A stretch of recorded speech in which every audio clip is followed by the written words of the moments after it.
everyone, and welcome down to episode 109 of the Down South Photo Show with me, Brendan Waits, here in Ocean Grove, Victoria, Australia, and the guy on the other screen or in your other ear, if you're listening to the podcast, it's Cam Blake, who is on the road away from Hobart, Tasmania, Australia. He is somewhere else. Where are you, Cameron?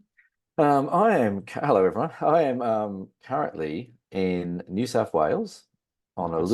on a bit of a secret mission. I can't say anything yet, but Yep. on a bit of a secret mission. And as I speak, I am in a hotel room in Katoomba up in the Blue Mountains. Because you look for all the world like you're on a beach, but that's Yeah, Blue. that's a beach behind me. That's where I was yesterday. Lovely. But I've never been to the Blue Mountains before. This is my first time, and guess what? I still haven't seen the Blue Mountains. It is foggy as hell outside. So Yes. You see, the Blue Mountains are doing the Cradle Mountain trick, aren't they? they are. And I went to the lookout before, and there was this guy came walking. From what I've done, I've only been walking around a couple of hours earlier this afternoon, and there's some really nice walking tracks I've already found out. Yes. And this one guy came up, there's a huge staircase that goes down to the Three Sisters. And he goes, "Oh, the cloud's clearing out there, mate. I reckon if you get down there, you'll see it." I'm like, "Yeah, I don't know. It's Mhm. pretty thick." And this couple in front of me went bolting down. And I just started walking down casually. And then they came back up with like both their lungs hanging out of their mouth. And they said, there's no view. It's still clouds. I'm like, good. That saved me 45,000 steps. Thank you. So yes, I'm Didn't in the miss Blue anything. Mountains. Hmm, Awesome. hmm, Very it's good. nice. Secret mission, so we can't talk about your secret mission, but we will at some point, I'm sure. Yeah, I think maybe not for a couple more weeks, Yep. but yeah, I can tell Well, you off how air. I've probably intriguing. already told you off air anyway, but Yes. yes, but yeah, I just got to get some extra images from New South Wales for something. Brilliant. Very So yeah, cool. That's so far so good. well, between us, we've been racking up the Ks over the last few weeks. Not to mention you haven't been home for a couple of weeks now. So Mm, we had our awesome Down South Photo Show Bellarine Peninsula one-day workshops last week, which was we did. very, very cool. We did those Yes. back to back. Yeah. And then you headed down to the Mornington Peninsula, which is the other side, which is actually in my photo here, just there. When was the last time we did an episode? Was it before all those workshops? It One came out on that workshop, didn't it? Correct. That was the last time one came out. So That's that's right. Yeah. Okay. we're all a bit at sixes and sevens because yeah, Mm. bit of time shifting going on. Yeah, well, that's right. We've done two down south photo workshops on Yes. your end of the stick. Yep. And then I've done my little Olympus OM system days on the other side at Cape Schanck. Yep. Did four of those. And you've been to New Zealand I did head over the and Dutch and I for a wee break. and I'm in New South Wales. Like, So we're all over what's the place, going on? Spencer. I know that's right.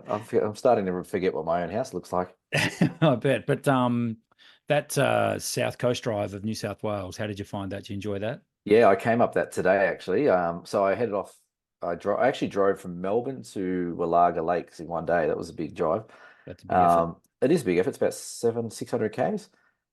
So yeah, it's good. And then today I've come up from Wallaga Lakes, pretty much along that South Coast Drive, all the way up through Wollongong, and then up into the Blue Mountains now. So it was good. There's some beautiful coastline. It reminds me a bit. It's a little bit sort of Great Ocean Roady. It's a little bit east coast of Tassie, but just a lot Yep. longer. Like it's just a massive stretch of it, which is Yeah. pretty good. Yeah. I think you could spend many weeks exploring that Oh, coastline with a camera. I have no doubt. I've only visited the area a couple of times, particularly Malakuta, which is Victoria, but north to Eden and then up through that stretch of coastline. It's absolutely magnificent. I think the thing I like about it is it's a it's more than just a day trip out of a Mm, capital city. So yeah. it can get a little quiet, which is good, a little Yes. Yeah. isolated, and people who are exploring that area, they're genuine explorers. They want to check it all out. So I think that's what I love about it. And we'll just delve into your background. That is on the south coast of New South Wales, correct? Yes. So this is Camel Rock. Well, it's the backside of Camel Rock. I think the actual camel shape is around to the right, but I walked around a bit further. So that's looking, yeah, pretty much south down the coast from the little viewpoint there. So that was last night. I say we because there was another guy who rocked up with a camera as you do, and we all sort of sat there and thought, is there going to be color? Is there going to be no color? And the color was on to the left out of the frame, and then looking south was a bit more subdued. So I did a couple of shots from both angles. But yeah, that's a pretty cool little spot. It's also just down the road, or literally a stone's throw from Horsehead Rock, which is a really famous landmark on that coastline as well. So yeah, it was good. And then it was pretty funny. This guy said to me, he goes, "Oh, the low tide's here in the morning. Are you going to come back for sunrise?" I'm like, "Yeah, I'm going to plan to get back to sunrise and see if I can get around a Horsehead Rock." He goes, "Oh, well, I'll see you there." He was so enthusiastic, this guy.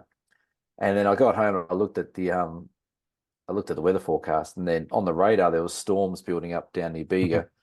I'm like, this is not going to go. Anyway, so I checked the radar forecast and it said it was going to be completely clouded out at sunrise. So I set my alarm at 5 o'clock, opened up the window, went, "It's raining," closed the door, went back. So I don't think he went down there. I didn't go down there and got a bit of a sleep in, which is nice. Yeah. Bonus. Hmm. He's So probably subscribed to the channel now. So speaking you of, know thank what? you to everyone who I, subscribed to our channel. I didn't even mention the show to him. Cameron, come on, Well, surely. to be honest, we didn't have that much. We didn't talk that much. I completely comp stomped him. I walked straight through one of his shots because he was hiding behind a rock, and then we had a bit of a quick chat at the car, and that was about it, really. So Yeah, nice. Very good. how many subscribers do we have? 745 subscribers as we are recording. So thank you to every 745 of you that have done that. And thank you for those people who are considering subscribing. There's a little subscribe button just there. Considering. Go for it. Go for it. Make our day. We're not getting to 1,000 this year, are we? I think we'll give it a nudge. I'm confident. You reckon? I don't know. My background is Point Lonsdale under the jetty. You've seen it 1,000 times. That was actually taken quite some time ago and in the middle of winter. Do you know how I know that, Cameron? Sun angle. Yeah, so you can see the angle of the shadow of the jetty. This is around midday. Is way off to the right. Whereas when we were there the other day, it was pretty much right underneath the jetty. So yeah, it's got the sun angle in winter. So for those of you who don't know, my area, Point Lonsdale, is an absolute mecca for photography. There's just fantastic scenery all over the place, fantastic compositions to be had left, right, and center. Really good spot if you want to head down my way. You could go again. If you drew a line straight down the middle of Port Phillip. Yes. Or if there was a bridge between the heads, you could start in the middle of that bridge and go either left or right, and you'd get through some of the most incredible coastline. I completely agree and concur. Until you get to South Australia, and it gets a bit boring. Yeah, it's funny, isn't it? Because for me to get, well, there's a ferry service, I suppose, across from Sorrento to, from Queenscliff to Sorrento. Yeah, I could be there in probably 2 hours, and I think I've been to Cape Schanck once. The workshops I did there the other day, that is, I believe, the first time I've been to Cape Schanck in full. I think I might have driven into a car park and had a quick look and kept going. There you go. And we went to the Dragon's Head, which is that rock formation. That's awesome. That was pretty cool. Your photos from there are fantastic. We had some really good conditions, actually. We had a couple of really good sunsets, and then we had some bikini-clad ladies jumping off the rocks, which made everyone happy. Yep. So that was good. We got some real sort of Australian style photography going there, so it was good. Speaking of, our main topic for discussion is photographing Australia. Tips for picking the right places to take your camera. It's pretty cool because we do have zero production research on this, haven't we? Oh no, but I think this will pretty much roll off the tongue. Okay. And the reason for this is because we are starting to attract a bit of an international audience, which is pretty cool. In fact, I believe our dear Cam comes from an international listener and viewer. So it does indeed. Pretty cool. But yeah, tips for picking the right places to take your camera in Australia. I mean, we're very, very blessed here. We do like to show off a fair bit that we have got a pretty awesome backyard. I think one of the things that I love most about living in Australia and having just recently been to New Zealand, which is kind of, well, let's face it, it's the East Island, isn't it, of Australia? Hopefully, do we go to New Zealand? Do we broadcast in New Zealand? We have an audience in New Zealand, and I know this because I had the channel running at my brother's house in New Zealand, and right, not anymore. We don't, because you've just called it the East Island of Australia. Forced him to subscribe. Your brother. No, where was I going with this? Oh, that's right. It's the lack of people, Cam. We're very, very lucky. We are. I think we're the country with aside from Antarctica, we have the least people per square kilometre or square mile on the planet. Sounds right. For our size. So, and of course, 95% of that population is around the southeastern coast, the east and southeastern coastline. So Yeah. We've got lots of awesome places like that place behind you where you can pretty much find a stretch of beach all to yourself. So to me, that's one of the real draw cards of photographing Mm. here in Australia. I've been lucky enough to travel a little bit, and most places I go that are popular landscape spots, you are battling Yeah. 10 other photographers to try and get that shot. Yeah, you're right. So yeah, we are definitely promoting our little show overseas, and there's a lot of people that do come to Australia to take photographs, as well as us. Like, it's Yeah. proven with our little workshops, people just love getting out, Yeah. taking photos. But I thought we could talk about some of the things, and this is I'm learning this as I do my little trip through New South Wales and going to some places I've never been before. Embarrassingly, I've never been to the Blue Mountains. I've only been to Sydney a couple of times and stuff. So. Yeah. I thought it'd be good to talk about, if you're preparing for a trip to go somewhere around Australia to take photos, what are some of the essential things that you need to do before you go and then when you get there? And Yeah. I think you touched on it just there in regards to how many people go to these places. Um, I think if you're looking to travel around some of these amazing spots in Australia, the first thing I'd be doing is looking at what time of year you go. And if you can, like I'm here in the Blue Mountains, and this is like clearly one of the most popular places in the world. Yeah. And today there was hardly anyone around because it's end of school holidays, middle of the week. I've been able to book accommodation the day before I get here and just rock up and stay somewhere. So planning your time to go, I think if you can plan outside school holidays, unless you've got kiddies. But plan outside of school holidays if you can. I think you'll find that you'll get to a lot of these amazing places with less crowds. And just a little sneaky little tip for international visitors to our country as well. The different states have different school holiday times. Sometimes they vary by up to 2 to 3 weeks. So, Yeah, yeah. if particularly Tasmania, I know are quite different to Victoria, normally a week or two out, and same with Queensland. So, We're about 15 years behind. don't be like that, Cameron. We only go to year 10. They don't even go to year 12 yet. Well, there you go. See, crazy stuff. So yeah, just bear that in mind as Yeah, well, people. And I'm here to tell you that I think personally, yeah. for southern states in particular, Victoria, Tasmania, I think the best weather happens in terms of, sunny days, sunny summer, warm days, that sort of stuff. The best days happen in February and March. That's Yep. from my experience. It's kind of like school goes back, sun comes out, which is Yeah, a bit sad for people, kids having school holidays, but that's pretty much how it's been playing out over the last probably three yeah. or 4 years. Yeah, yeah, you're right. Like the school holidays are a bit different. There is a few different weeks involved.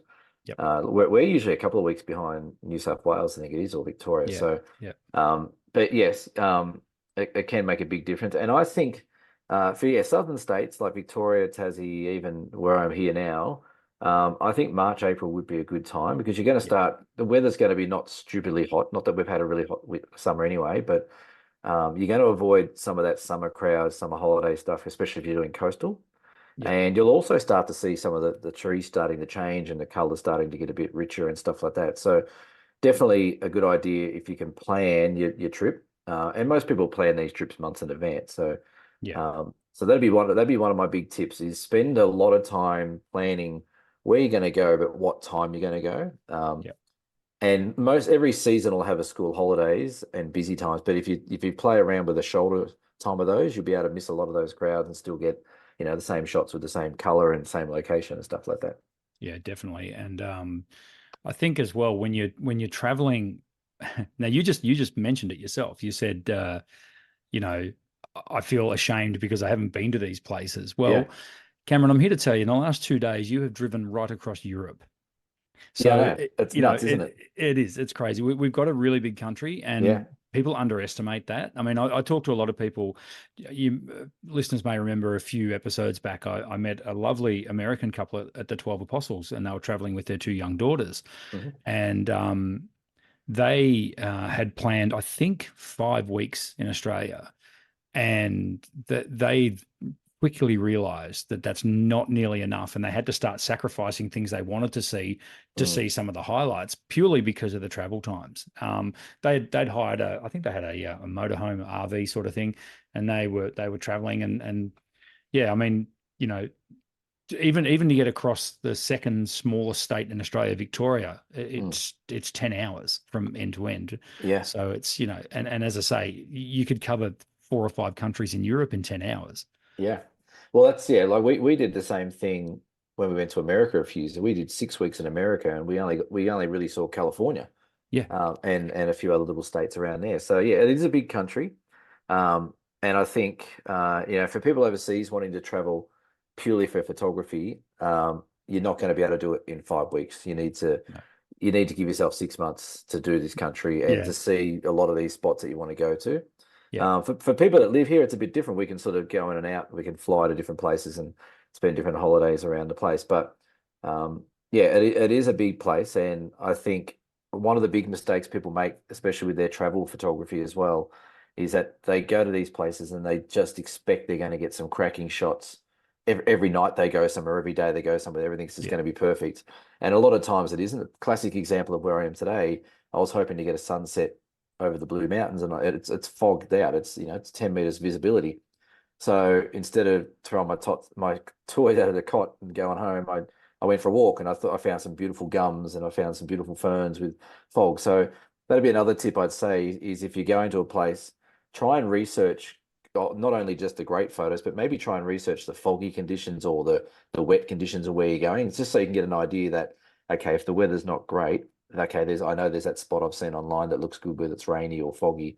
Because you can get disappointed real quick if you go yeah. somewhere for a photo shoot and then it's just like nothing going on and you sort of lose a bit of inspiration. So Yeah, and I don't think it's fresh advice or new advice, but these days using Google Photos is amazing. So, you yeah, can have your map, you can turn on points of interest on the map on Google Maps, and you can, I mean, I do it now when I'm going to a new place just to give myself maybe a few starting points or maybe to keep a few places up my sleeve that if other places fall through, yeah, places I can go to where I can still manage to, ply my craft and get a few mm, shots.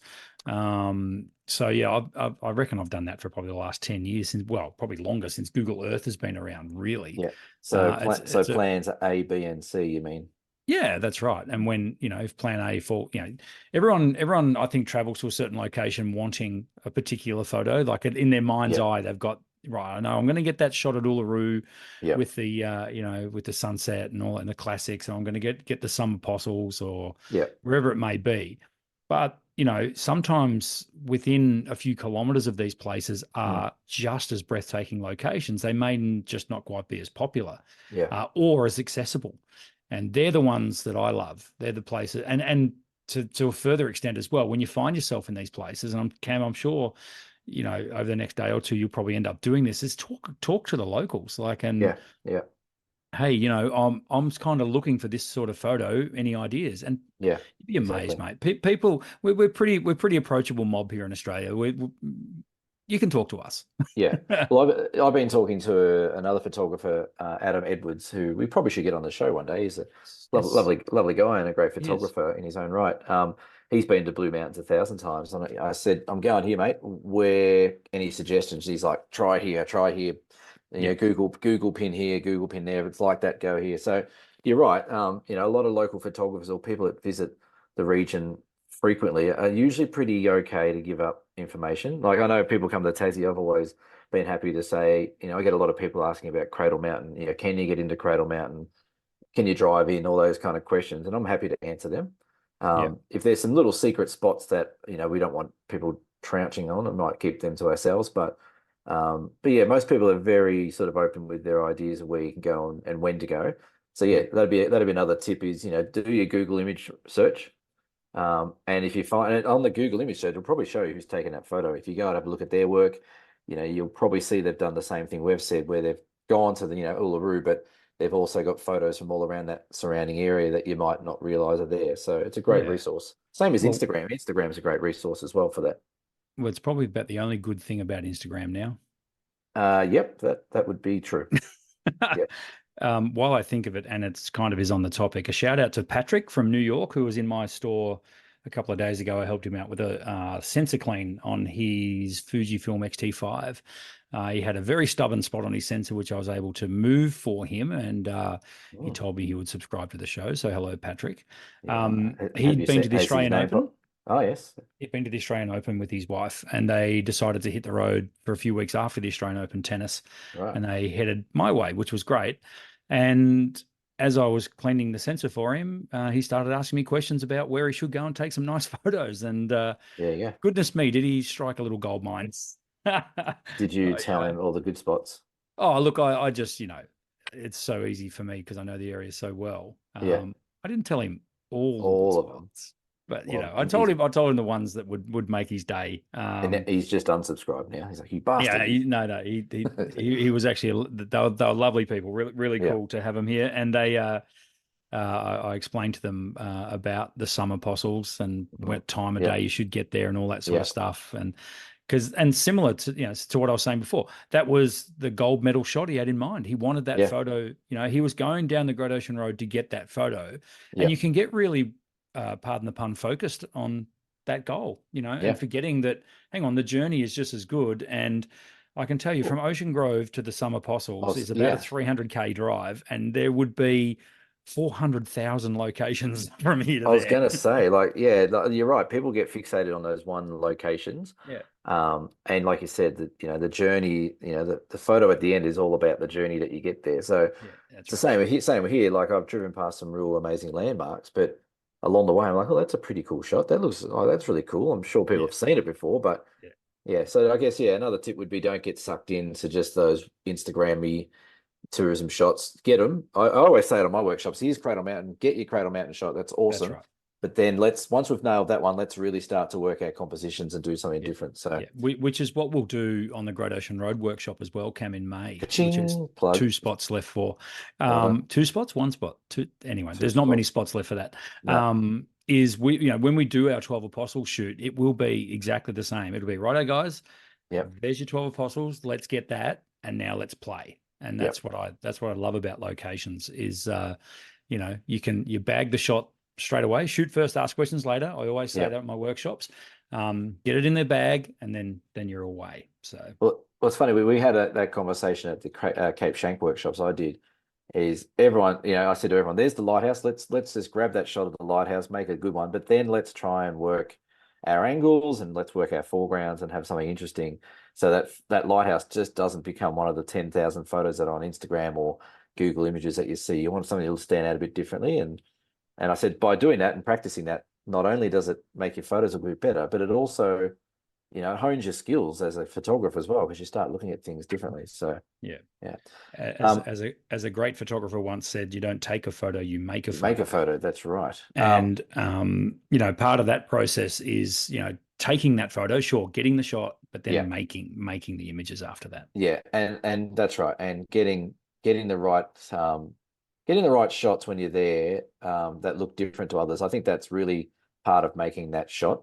If you can create something from a spot that's so popular, that makes you a better photographer, I think. So Yeah. hey, No doubt. I've got another tip, and Yes. I've been playing off air here. So Yes. three things that I've got on me right here that you don't forget on a trip, and I would take extra of. Okay. Battery, tick. tick. Have one of those in your glove box, memory card. Memory Tick. card. That's been our pro tip from episode 1, mate. Been your pro tip. Do I have one in my glove box yet? Probably not. No. Well, you And the just other recently one, got a new car, so I can't blame you. So, and the other one is your little tripod mount. oh my goodness, yes. I take a couple of those on me and I keep one in the bag because I'm for some reason I'm stupid. I take mine off sometimes For some reason you're stupid. Well, sometimes I get back to the room or the whatever or back to my desk and I'll sort of give my camera a bit of a clean and I take that off and put it back on the tripod or whatever. Yeah. Sometimes I'll take it off and put it aside. And then sometimes I take it off and I get out in the field. I'm like, oh shit, I've left that bloody thing at home. Lucky for me, with the camera I use, it's got really Yes. good image stabilizing and I don't need a tripod as much. Yes. But those tripod plates, they're really good to have a spare one in your bag, just in case you lose one or falls off or something like that. Because if you don't have that and there's this epic scene going on where you need a tripod, you're a little bit up that creek without a paddle if you don't have one. Absolutely. So. Completely agree. Cameron, if you had to, aside from those 3 essentials, which people who take photos and listen to the show would have all that gear on them for sure, would there be one particular piece of kit if you were traveling to Australia Yes. that you should bring? Outside of those 3, I've got one in mind, so I'll see if you Okay. I'll go a circular polarizing filter. That was the one I was going to say. Oh, damn it. It's absolute essential, is it not? It is essential. It's amazing still, like even on the weekends gone, how many people didn't have a circular polarizer and Or they all, don't even know about them. or just don't want them. Like some people just get them and Yeah. they like it. So those that don't know, it's that little spinny, there, look at that. I can Oh, wow. and spin it there. That's a circular Yes. polarizer there. But some people are just reluctant to use them full stop. And I think it all comes down to that they just can't see the effect of it going on very well. But Yeah. if you're coming to Australia, we have lots of blue skies, we have lots of blue water, we have lots of green trees, we have lots of different colors, red dirt and rocks that all reflect light. So Yes. bring a circular polarizer. Absolutely. And I would bring a cleaning cloth because we also have lots of dust, sand, salt Sea water, spray. rainforests, waterfall water, and beer. Usually that ultimately gets spilled on you if you come If into you would Australia. like to buy us a beer, head to Oh, dsps.com.au. you are getting very good at these plugs. Can I expand a little bit on the polarizer? I got a little Sure. bit surprised so when we did our workshop, in fact, when we were right there under the jetty there, Yes. I got really surprised by the number of people that had a polarizer. One, that was a Yes. surprise. Two, had no idea how it worked. Yes. And It's so a I real think weird one. so over the course of the 2 days, we had 20 people. I Yep. would like to say 5 to 6 of them had no idea that the end element spun independently of the lead Yeah. element. Yeah. Which is, yeah, I mean, I don't know. I guess I just took it for granted that people understood how circular polarizers work. So, folks, when you put your polarizer on, don't just put a polarizer on and think job's done. Spin the end element whilst you're looking through the viewfinder or looking at your screen and have a look at the change that it makes. Yeah, it does. And it's dramatic. And it was Yeah. actually it was within the first 10 minutes of the workshop. One of the ladies had a polarizer on. I said, "Oh, now twist the end element." She went, "Oh, that's how you unscrew it." And I said, "No, twist the end element while you and you could literally hear the penny drop." And it was Mm. I made a quip. I was just like, "Well, that was worth the price of admission." And she just looked at me and said, "You actually don't know how right you are." Yeah. I You had know, no idea that that's how it worked. I think our next little thing, if we get onto it, if we've finished, there's probably plenty of tips we can give. But the Yep. next little thing on our little run sheet, it relates exactly to that. And Yes. I think I think there's a pandemic going on. I'm scared to use that word, but I think there is a pandemic going on in Australia with photographers who are overwhelmingly getting bogged down with information. They are reading too much, they are watching too much, they are listening too much, they are trying too many ways to do things. And there's three things that consistently, maybe four now that you've mentioned the circular polarizer, but there's three things that consistently come up with me on workshops. I would bet my left bollock that it always happens. One would be the circular polarizer. I can't see the effects of it, Yep. and I've just been told it's not worth using it because you can do it in post anyway. That's one of the myths that I get a lot. Which is The a other one, load of. which is a load of bollocks. The other one is megapixels. The more megapixels, the better the camera, the better photography will be. Bollocks. Bam, Uh, bam. the next one is sharpness. The amount of people that look at a photo on a screen, zoom in 1000% and go, oh, it's not sharp. This camera's broken. I hate this camera. It doesn't do what it's doing. It should be sharp. That one, you're zooming in on a resolution screen, 1,000,000%. It's not going to work. And the last one is noise. I had a big conversation on my last Cape Shank workshop about noise. We had a customer who stated that she had a lot of noise in a lot of her photos. And the conversation was along the lines that she was using very high ISOs without a tripod in low light conditions, where she wasn't able to use a tripod. But the conversation really became about noise is not a problem anymore. Like we've got things that can fix noise. We've got things that can fix sharpness. We've got things that can fix megapixels. So, why are we worrying about these three things? And the common response to everyone that was on these workshops over the last few weeks was, yeah, but the guy on YouTube said this, or I read this on this thing, or the guy at the camera club or the lady at the camera club said this, or the judge at the camera club said this. I think there's a pandemic of information overload going on with enthusiast photographers, and I think it's our job to make it stop. I I don't know completely and how. wholeheartedly agree. I think also there's a reluctance for people to ask for help. So, and I'll use the Bright Festival of Photography as an example of this. Now, I came in with you and we did the sunrise up Mount Buffalo, which was day 2 of BFOP, I think, maybe day 3, Yeah, day 2 at least. I think it was, yeah. And I was not, I'm not employed by BFOP. I was just there. I wanted to experience one of your workshops at BFOP, see what it was all about. Yep. It was brilliant. We did mention that I was there. If anyone had any questions, I'll help them out. Yep. That's fine. Then And you kicked that guy's lens off the cliff. I did, who then joined us at the workshop. Anyway, that's another story. See, thanks. Train of thought gone. No, I'm back. Yeah. I had 2 ladies. I was sort of standing back a little bit, and 2 ladies came up to me and basically whispered, so no one else could hear, how do I change the ISO on this camera? Yeah. And now they were in day 2 of BFOP, and I was thinking to myself, hang on, you've probably already done 3 or 4 workshops to this point, and you've been embarrassed to ask how you change the ISO on your camera. Yeah. Please, people, when you're on a workshop or when you're at anything, the people that are teaching you are there to teach you. Don't feel ashamed that you don't know how to do something, because, folks, you're missing out. Yeah. I don't know how to change the aperture on this lens. Let me show you. Let me show you. Yep. That's what we're here for, Yeah. And so That's it right. really surprised me to the point where, I'm sort of considering if I should have any future involvement in something like BFOP.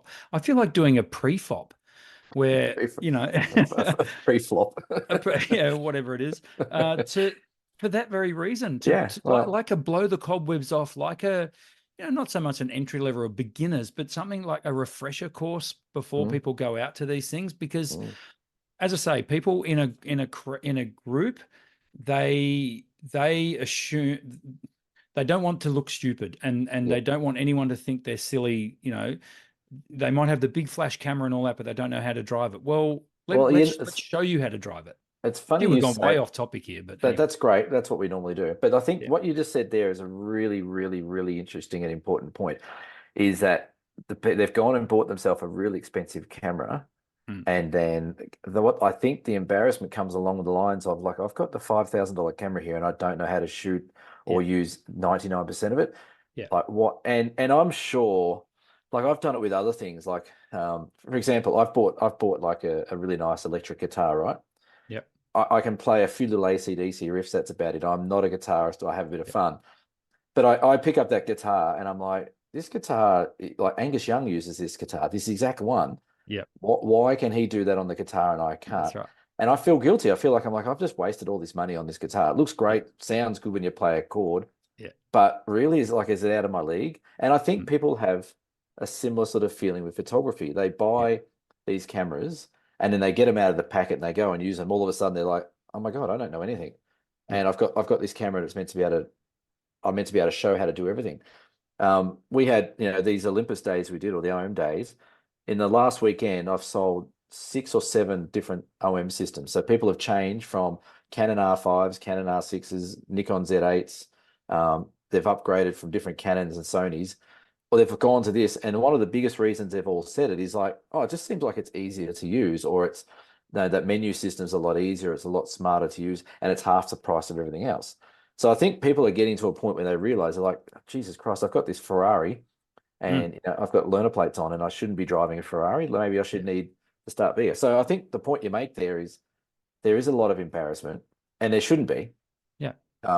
Like I say to people on my workshops, there's no such thing as a stupid question, unless you ask it 20 times and you don't listen to the answer. And don't listen. But like that's what we're there for. You're paying us as instructors to learn. Yeah. So like if any instructor worth their salt, turns around and says, "Oh, well, you should know that already," then they're not the people that should be doing photography instruction stuff. They should be working in I won't say it because I'll probably offend someone. You offend someone. I was going to say they should be working in a bank or working at Centrelink or something like that, but then I thought people would get offended. Yeah, but I've worked in a bank and you've worked at Centrelink. So there you go. There you go. You insulted both of us. Both of us, yes. So, but yeah, that second little point I want to talk about. Yeah, we had a lot of questions on these workshops. Yeah. And like to the point, there was one day where it wasn't an argument, but it's just like you're really worrying about this thing for no reason. Like Mm. you know, the application that you're telling me that you're putting this camera settings into, it's not the camera making the mistake. It's actually you making the mistake, Yeah. and you need to fix that. And oh yeah, but it's got lots of noise and it's not sharp, and it's, you know, I need to have more megapixels so I can crop the hell out of it. And there's maybe two types of people that we're experiencing these days. There's the ones who just go buy the most expensive stuff and feel embarrassed because they don't know how to use it. And there's the other ones who spend all their time online actually trying to read about how to get better at photography instead of just getting out and doing it and learning Yep. from your mistakes. Yep. So yeah, and so the topic was going to be, can we please stop talking about noise? I think we think we might have covered that, but We gave noise a drive by and then cleaned up a few other things on the way through. So that exactly, was yeah. fine. A little But bit of gear talk. mm, In our wheelhouse at the moment, because I'm currently on an OM system camera, and of course we know Mr. Blake on the other screen or in your other ear over there. He loves the stuff. They've announced a new camera. Knocked they me down have, with a feather. yeah, it came out of nowhere, really. I didn't even Um, know that it was in the works. yeah, well, I assume that there would have been one in the works, maybe, but so this is the EM1 Mark or the EM1 OM1, Yep. sorry. OM1 Mark One. OM1 Mark One, but they've now brought out a Mark Two. So we'll do a quick Yep. little cap of it, because it looks pretty cool. Yep. I don't know if I'll buy it. I say that with all the ones. I find with OM systems, I think almost every second model they bring out's really, really good. Yep. And then the one in between's like a bit of a cleanup of things they can fix up with firmware and things like that. So Yep. this new one's got the same image stabilizer, same sensor. It's got the backlit sensor. It's got the same autofocus system. It's got all the same screen LCD. The eye viewfinder is all the same. The battery's the same. The weather sealing's the same. The charge is the same. The only real difference is that I'm aware of now is that it does actually neutral density, graduated neutral density effects, which is pretty cool. Okay. So actually, Graduated neutral density, graduate built-in so grad ND built in, filters. yeah, which I thought was going to be something they would come out with. Blow So me down. That's so pretty what you cool. so yeah, pretty much it allows you to drop like a grad filter, pretty much. It's got updated and improved AI autofocus for people, so people running and walking around and stuff like that. Yep. And they've actually somehow managed to put another stop of image stabilizer in. It's 8.5 stops of image stabilizer, which is That's quite remarkable. It was already amazing at 7 stops, but now it's it's 8.5. So that's it's ridiculous. yeah, Yeah, that's next level. I'd be interested to test that out actually, because yeah. I quite enjoy being able to shoot handheld. I mentioned this a few weeks ago when we are on the overland track. Mm. Being able to shoot handheld on that thing without having to get a tripod out, get my backpack off. That Mm. that was that was pretty awesome actually. Yeah. So yeah, it's new. It's coming out. It's a bit more expensive. Of A lot of course. people ask me on the OM days, would I buy one? I might, you know what? To be honest, from what I understand, probably not, because the OM1 is still fantastic and it's $1,000 cheaper. So, It's funny, I've just brought up the side-by-side comparison on DP Review, which is oh, yeah, still going. Thank goodness. It yeah, no, that would was have been going to criminal. die and then someone bought it. So thank you, Mm. DP Review, for still surviving. And I'm just quickly flicking through the differences in the specs, and I can't find any. Yeah, the specs, the only I found the extra stop and a half of stabilization, yeah. which is cool. So the But stabilization, it's the neutral density update. That the actually ND update, yep, it also goes to 7 stops now. The neutral density on the yep, OM1 has 6 stops. It goes 7. yep. And now they've got those grad filters in. And there's been an update to the AI autofocus. Okay, And I believe there's also been an update to the processor. So it's a bit faster in yeah, doing okay. those computational things. But So your usual slew of updates yeah, to any camera system, yeah, and still that extraordinarily good value for money, even though they are frightfully expensive. Everyone who makes a camera at the moment can get in the bin. You yeah. are charging too much for your products. The end. Well, this will be 3.5, 3.7 for a new Aussie. body, Yeah. Aussie dollars. Yeah. You can pick up the OM1 for 2.5, 2.6 or something like that. So, Yeah. Yeah. you know, yeah. Interesting. Anyway, Interesting that's times. yeah. Good job, OM Systems. They're still around. They haven't folded, which is good. Cam, have we got time for photography word of the week? Do you want to hold it on to next week? Let's hold on until the next week. Let's swing Uh, straight into our Dear Cam, which we promised our listeners we yes. would mention. Dear Cam, now, Dear Cam, by the way, I haven't read this one, by the way. if you are Just new to the channel, Dear Cam is a segment where you can write in a question. We pose it to Cam. And you answer it. we both answer it. So I don't know why we ever called it Dear Cam to begin with, but that's fine. It's You Dear did. Cam. Dear Cam, and in brackets, hello to Brendan. Thank you very much. I've heard it said that photography is a mixture of art and science, with people talking about things such as Dutch tilts and Rembrandt light. Wow. After listening to the podcast, I purchased a book on the work of Peter Dombrovskis and got it sent to the UK for some inspiration. For those of you who don't know, Peter Dombrovskis is one of the pioneers of a Tasmanian landscape photography and one of Cameron's heroes. I'm wondering what your thoughts are on this, and if there are any artists or resources you'd recommend looking at for a photographer that feels he understands his way around the technical aspects of his camera/photography, but wanted to take his images to the next level. Thanks, Kenny. P.S. I shoot with a Canon R5, but I still love the shit you hang on Canon, which we do. You do. Did you understand that question? I would never hang shit on Canon. Do I understand that question? Well, no. Next. What's next? So I think I understand what he's talking about. That's from Kenny. He's in Sheffield. So he's saying, I've heard that photography is a mixture of art and science, with yeah, that's right. people talking about things such as Dutch tilts and Rembrandt Yeah. light, etc. And he's wondering if our thoughts on this are the same. Well, yeah, like I struggle. So if someone says to me, "Oh, you're a great artist," I don't actually class myself as an artist. I never have, because I don't think photography is necessarily an art form, as opposed to like musicians and painters and story writers and stuff like that. I find, I studied photography, scientific photography at uni, so I find that I find I'm more in touch with the science side of things. And to me, when I'm taking my photos, there's definitely compositions and things like that you can learn from like Peter Dombrovskis and other great photographers. But to me, what I look for in my photos, I'm trying to get it, I guess, scientifically right in the camera. So I'm trying to get the exposure right, composition right. I'm trying to get the focus right, get all the settings and get it all lined up that, the magic of the whole photography light thing works and works well.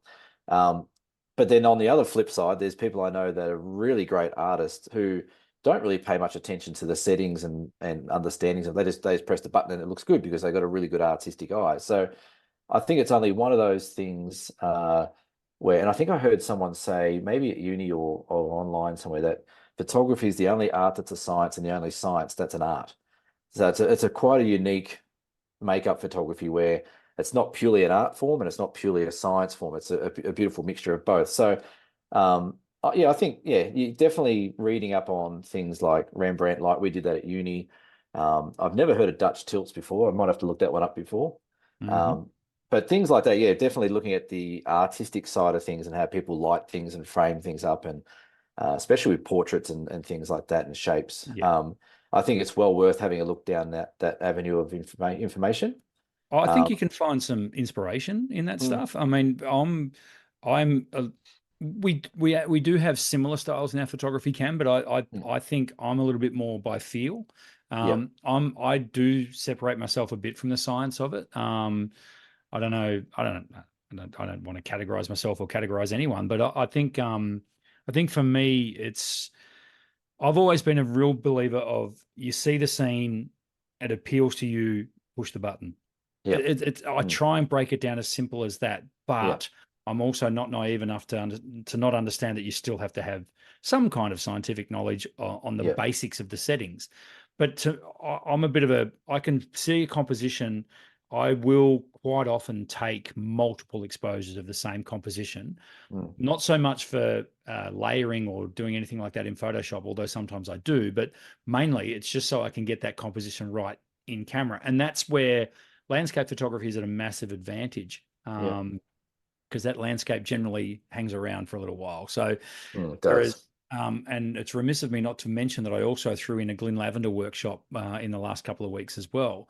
His natural light portrait workshop, which I encourage anyone, not just to do one of Glyn's workshops, but if you can find a portrait workshop in your local area, please go and do it, particularly if you're keen on landscape photography. Why? Because it shows you all the different techniques to achieve correct exposure. And man, every time I do one of Glyn's workshops, and I've done that same workshop probably 7 or 8 times now, I always get inspired for my landscapes. It Yeah, always helps me understand light and understand how light falls, well, reflects off, but falls on surfaces. yeah, So yeah, as I say, I'm a bit more of a feel photographer. So in my answer to Kenny is probably just go by feel, but also use this stuff as inspiration. What yeah. people talk about in terms of Dutch tilts, Rembrandt light, Fibonacci swirls, all that kind of stuff. I know, Jesus. right? I Sorry. know what Dutch tilts are now. That's where you just sort of tilt the camera and sort of, shoot from above or beyond or Yeah, below and stuff like that. yeah, yeah, So you also said there, is there any recommendations for looking to understand techniques? Look, I think we could rattle off 1,000 people that would be good to watch or learn from. I think with learning from people with photography, I think a lot of it also has to speak to you as well. Like I love Peter Dombrovskis' work. I like Brendan's work. I like some like Peter Eastway's work's really nice. A lot of those are really nice natural landscapes, which is what I like. So my advice to Kenny is, try and find the style of photography you like. If it is landscape, try and find a style you like, and then just follow some people that shoot similar to that, and you'll find the artists and the inspiration through there. There'll be some pretty well-known people that sort of have that style that people have sort of tapped into along the way. So, yeah. yeah. So, and finally, Kenny, it's not too late to change over from an R5 because let's be honest, they're not the best. Especially if you want to track birds. Kenny, if you know how to use your tracking system Yeah, on your R5 to set up for bird tracking with AI, yeah, leave a comment step by step on how to set it up, please, because I don't know. It's that would be ridiculously hard. great. Yeah. Beer donations for this week, Cam. If you would like to send us a Dear Cam question, by the way, hit us up at dsps.com.au, or you can just leave a comment below this video. You can tag us, email, you know how the modern world works these days, people. You Get on gave board. up. You gave up halfway through that plug. Then, I was like, why if am I you telling want to do, people how to do this? They know how to do if this. you want to do this, no, you know what? Can't be bothered telling you. Just do it. We have had a few people, and I left a few off the list, so I'm going through now. Since Yes. our last episode, Yes. we have had a couple of donations from that Mallory guy. Lovely, lovely guy. Oh, good on We you, should Mel. Mel. Thanks, Mel. And by the way, Mel, I made a mistake on the weekend. I was dirty on Mel because I thought he was meant to be coming to my OM day, and he didn't rock up. And I'm like, where's Mel? Like, Yeah. he's paid, No, whatever, what's Mel. going No Mel. So Jenny, who was there, Jenny, who's also donated beer, Thank you, Jenny. she sent a message to Mel, and Mel was like, no, I told Cam I couldn't make it. I was just going to do another one later in the year. I'm like, no, he didn't. He did. I just forgot all about the email he sent. So, That's kind of like when you get two ladies with the same first name who book into your workshop, and then you get all confused about which workshop they should be at, and then they panic and they're going to catch a boat. And it just becomes a massive schmozzle. And I put my hand in the air and own that one. Thank you. yeah, you stuffed that one. Sue Northover and Sharon Thorogood both also Thank you, Sue and Sharon. they For donated some beers as well. Nice. If you would like to donate us a beer, dsps.com.au, jump over there. There's a little thing there that says buy us a beer. If you want to, you don't have to, but we don't mind it. We drop a beer every now and then. I need to before I go, I'm going to send you some beer. Okay. Yeah, I'll buy you a slab of Furfies. Is that what you want? You don't have to do that, mate. That's fine. Okay, cool. We'll get it. We'll get it sorted out at some point. Cameron, what have you got coming up? Sleep tonight, and Attaboy. then hoping tomorrow. The weather forecast says that there's a bit of wind coming in tonight, which hopefully might blow this fog away. So I'm hoping after the rain and the wind and a bit of sunshine, we might get something good here. In a matter of hours, are you going to be at the Three Sisters Lookout for sunrise? Yeah, I'll be there in about 8 hours. Awesome. Great spot. Hopefully it'll be your background next week, maybe. Who Hopefully, knows? I've never seen the Three Sisters in real life, and only now that I've been to the lookout, which is about 200 meters down there, Yes. do I realize that they're actually pretty close to the lookout. They're not miles. Yeah. I kept thinking they were miles out. Yeah. No. It's all right They're there. right there. Yeah, Yes. apparently. So, That's very, very cool. Well, that's uh, exciting. And then you heading back to Tassie or? I'll be in Jindabyne the next night, Lovely. and I'll be going through the snowy mountains on the way back to Melbourne, Brilliant. and I'll be back in Hobart next Tuesday. Right. And then So, 2 days later, you'll get a visitor. Yeah, You'll 2 get days two later, visitors, actually. I'll get 3 actually.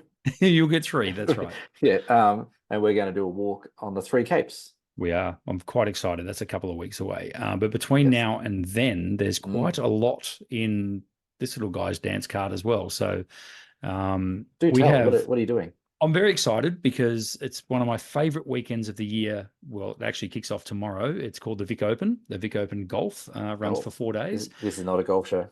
Sorry, we have one of Australia's most prestigious golf tournaments are on my doorstep over the next 4 days. So I'm quite looking forward to walking the hallowed fairways of 13th Beach. And great segue because I've also been invited or asked or commissioned, if you You like. caddying? Are you caddying? No, commissioned to shoot the Ocean Grove Golf Club. So Nice. update all their photos for their website, etc. So really Nice. excited by that because I can see that that might be in my future a bit more of that kind of stuff. So We're starting a looking, business when we retire. oh, we certainly are. Yeah, yeah.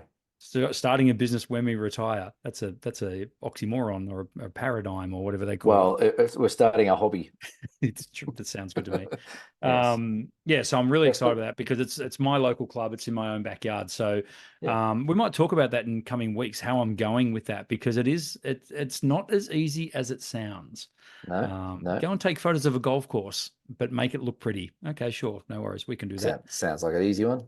Yeah, for sure. Mm. And then yes, as we mentioned, the week after that is the great trip to Tasmania for a few days. Yes. So Yeah. really looking forward to that. It's gonna be a bonza few weeks. Someone might have a birthday coming up in that sort of little period as well. Am I right? No, no one I know of. Okay, fine. We'll move right No. along. Yeah. Last thing I'll say is we do definitely have 2 spots left on the Gradation Road workshop in May. So Get on. please jump on, have a look. That is linked right there Oh, below. you know what we didn't mention? What? You're got a little trip coming up later in the year. Very excited. Yeah. Very excited. Yes. Because we said that on the show last time. We said did. that there'd be one if we can get that one spot filled, Brendan will get Yes. himself a ticket to Utah Yeah. 2024. And what happened? Brendan got himself a ticket to Utah 2024. Very excited by this. It'll be a challenge on its own right for all of us. I'm sure it's gonna be a lot of fun. The three of us in the same room almost. Yeah, that's going to be interesting. Hang on, what have I signed up for here? No, that wasn't in the contract. What happened? You're sleeping with Mel. Perfect. Perfect. Surely he wouldn't snore, would he? No. But yeah, no, that's a very, Yes. very exciting opportunity for me. So thank you, Mr. Blake, for inviting me along and giving me that chance. No, it's gonna be good fun. Yeah, it will be. And it also, for both of us, it'll expand our repertoire of workshops that we run together. So that's always a bonus as well. Absolutely. No, it's gonna be good fun. It will be. Cool. So that is it. That's the podcast. This has been episode 109 of the Down South Photo Show. Wow. We will see you for episode 110, which has got a nice ring to it. Oh, yeah, I guess so. 111 will be better. True. We'll see you for episode 110 next week. Bye for now. See you later.